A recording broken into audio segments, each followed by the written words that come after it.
All right, so here we are in our second review lesson. Today we're going to be talking about multiplying with decimals. After today's lesson, I'd like you to be able to multiply decimals by whole numbers and multiply decimals by decimals and solve problems involving multiplying with decimals. All right, so just to review, we're going to talk about how to multiply with decimals.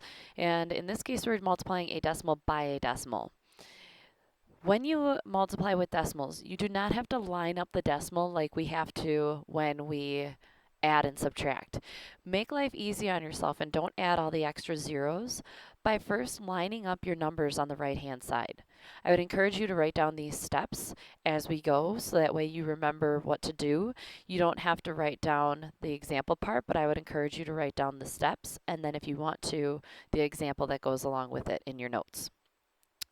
So first line up those numbers on the right-hand side. So the last number here is 6 and the last number here is 2. So we line those up.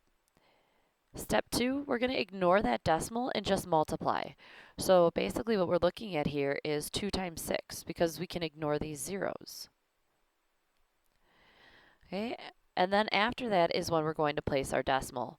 So first let's go ahead and multiply. So I have 2 times 6, which I know is 12. Carry the 1. 0 times 6 is 0, plus that 1 is 1.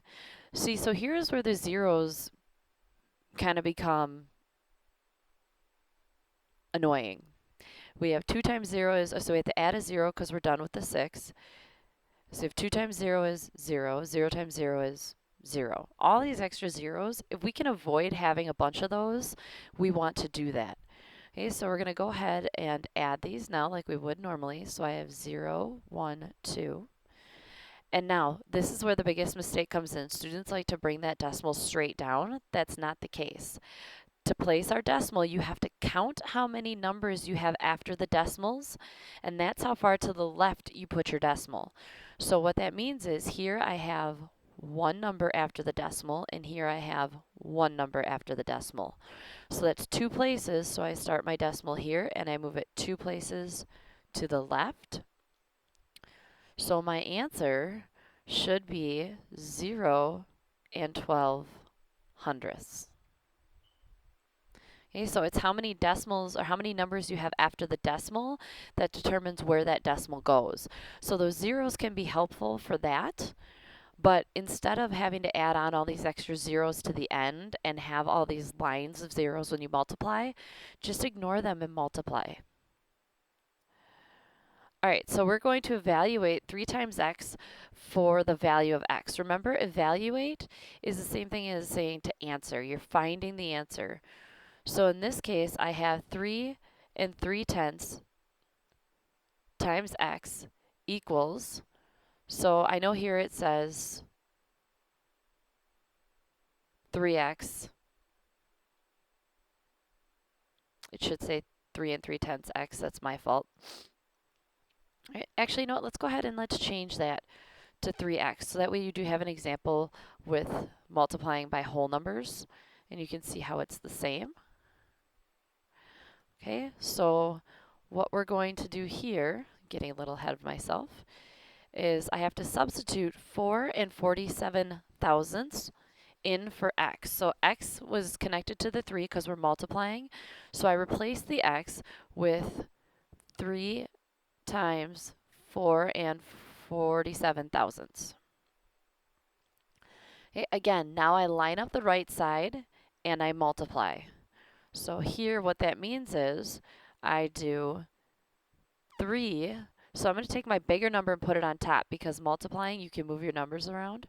So I'm going to put 4, erase that, move over a little bit. 4 and 47 thousandths is going to go on top because it can, because it's multiplication, times 3. So even though 3 is a whole number, and usually when we add, we line it up with the other whole number, here we're going to ignore that and just line it up on the right-hand side. Otherwise, when I line it up, it would look like this. 4 and 47 thousandths times 3. And look at all these zeros. So we would have 0 times 7 is 0. 4 times 0. 0 times 0. 4 times 0.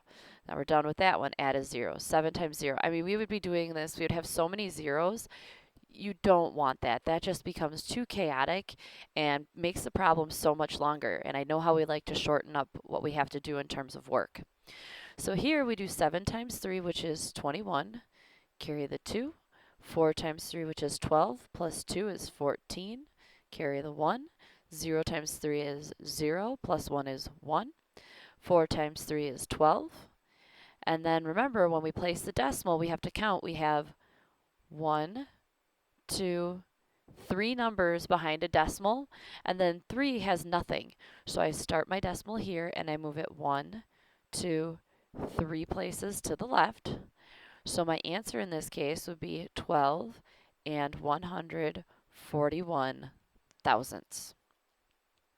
Okay, so notice how putting that 3 there eliminated a lot of rows of 0 and a lot of work.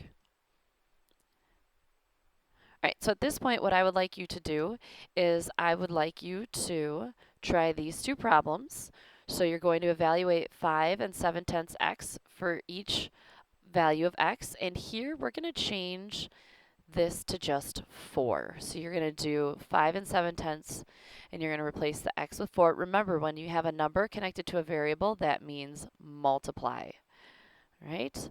So you're going to do 5 and 7/10 x, and you're going to replace x with 4 and replace it with 3 and 62 thousandths.